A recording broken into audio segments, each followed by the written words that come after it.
آپ کی عمر کا 35واں سال تھا کہ ایک زوردار سیلاب آیا، اس سے خانہ کعبہ کی دیواریں پھٹ گئیں۔ ایک بار پہلے آگ بھی لگی تھی، اس لیے آگ کی وجہ سے دیواریں کمزور ہو چکی تھیں۔ اب قریش نے فیصلہ کیا کہ خانہ کعبہ کی نئے سرے سے تعمیر کی جائے۔ اس موقع پر انہوں نے فیصلہ کیا کہ اس تعمیر میں صرف حلال مال ہی خرچ کریں گے، چنانچہ رنڈی کی اجرت، سود کی دولت اور کسی کا ناحق لیا ہوا مال اس میں استعمال نہیں کریں گے۔ انہیں خانہ کعبہ گراتے ہوئے ڈر بھی لگ رہا تھا کہ کہیں اللہ کا عذاب نہ ٹوٹ پڑے۔ آخر کار ولید بن مغیرہ نے یہ کہہ کر ڈھانا شروع کر دیا کہ اللہ مصلحین کو ہلاک نہیں کرتا۔ جب لوگوں نے دیکھا کہ اسے کچھ نہیں ہوا تو وہ بھی اس کام میں شریک ہو گئے اور سیدنا ابراہیم علیہ السلام والی بنیاد تک خانہ کعبہ گرا ڈالا۔ اس کے بعد تعمیر شروع کی۔ تعمیر کے لیے ہر قبیلے کا الگ الگ حصہ مقرر تھا۔ معززین اپنے کاندھوں پر پتھر لاتے اور ڈھیر لگاتے۔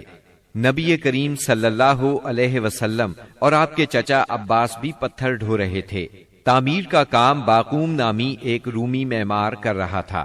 مال چونکہ اس قدر جمع نہ ہو سکا تھا کہ سیدنا ابراہیم علیہ السلام والی بنیادوں پر تعمیر مکمل کی جا سکتی، اس لیے شمال کی طرف سے قریباً 6 ہاتھ چھوڑ کر اس پر ایک چھوٹی سی دیوار اٹھا دی گئی تاکہ علامت باقی رہے کہ یہ بھی خانہ کعبہ کا حصہ ہے۔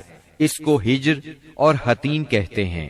جب دیوار حجر اسود تک اٹھ گئی تو ہر سردار نے چاہا حجر اسود کو اس کی جگہ رکھنے کا شرف اسے حاصل ہو۔ اس پر سخت جھگڑا اٹھ کھڑا ہوا جو 4-5 روز تک جاری رہا۔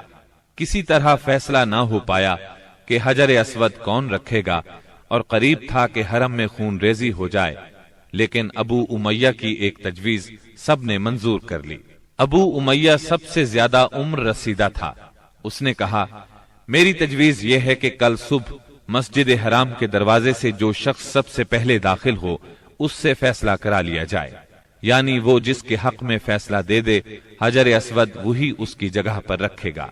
دوسرے دن صبح سویرے جو شخص سب سے پہلے داخل ہوا وہ نبی اکرم صلی اللہ علیہ وسلم تھے۔ قریش آپ کو دیکھتے ہی بول پڑے، هذا الامین رضینا هذا محمد، یہ تو محمد ہیں جو کہ امین ہیں، ہم ان سے راضی ہیں۔ پھر آپ ان کے نزدیک پہنچے تو آپ کو تفصیل سنائی گئی۔ آپ نے اس مسئلے کا حل یہ نکالا کہ ایک چادر لی، اس میں حجر اسود کو رکھا اور سب سرداروں سے کہا اس چادر کو سب لوگ کناروں سے پکڑ کر اٹھائیں۔ سب نے ایسا ہی کیا۔ جب چادر حجر اسود کی جگہ پہنچ گئی تو آپ نے اپنے مبارک ہاتھوں سے حجر اسود کو اس کی جگہ پر رکھ دیا۔ یہ اس قدر عمدہ فیصلہ تھا کہ سب خوش ہو گئے۔ نبی کریم صلی اللہ علیہ وسلم بچپن ہی سے عقل سلیم کے مالک تھے، پاک دامن تھے، بھرپور قوت کے مالک تھے۔ جوانی اور پختگی کا زمانہ آیا تو آپ کی خوبیاں اور زیادہ نکھر کر سامنے آئیں۔ آپ درست سوچ، صحیح نظر، بہترین اخلاق اور عمدہ عادات کا سب سے بلند نمونہ تھے۔ سچائی اور امانت، صبر و شکر، حیا اور وفا، خیر خواہی اور تواضع سبھی میں ممتاز تھے۔ بھلائی اور احسان میں آپ کا کوئی ثانی نہیں تھا۔ ابو طالب نے کیا خوب کہا ہے، ابیض یستسقى الغمام بوجهه ثمال الیتامی عصمت للارامل، وہ گورے مکھڑے والا جس کی برکت سے ابر رحمت برستا ہے، وہ یتیموں کا سہارا اور بیواؤں کا نگہبان ہے۔ آپ بہت صلہ رحمی کرنے والے تھے، لوگوں کا بوجھ اپنے سر لیتے تھے، کنگال کی ایسی مدد فرماتے کہ مالدار ہو جاتا یا روزگار سے لگ جاتا، مہمان کی مہمانی کرتے اور مصیبت کے مارے ہوں سے تعاون فرماتے۔ اللہ تعالیٰ نے آپ کی حفاظت اور نگہبانی کا خاص انتظام فرمایا تھا، اور قوم کے اندر پھیلی ہوئی خرافات اور برائیوں کے خلاف آپ کے دل میں نفرت ڈال دی تھی۔ چنانچہ آپ بتوں کی عید پر حاضر ہوتے، نہ شرک کے میلوں میں جاتے، اور نہ آپ آستانوں یا غیر اللہ کے نام پر ذبح کیا ہوا جانور کھاتے، نہ بتوں ہی کو چھوتے، اور نہ ان سے تقرب حاصل کرتے تھے۔ لات اور عزا کی قسم تو سننا بھی گوارا نہ فرماتے۔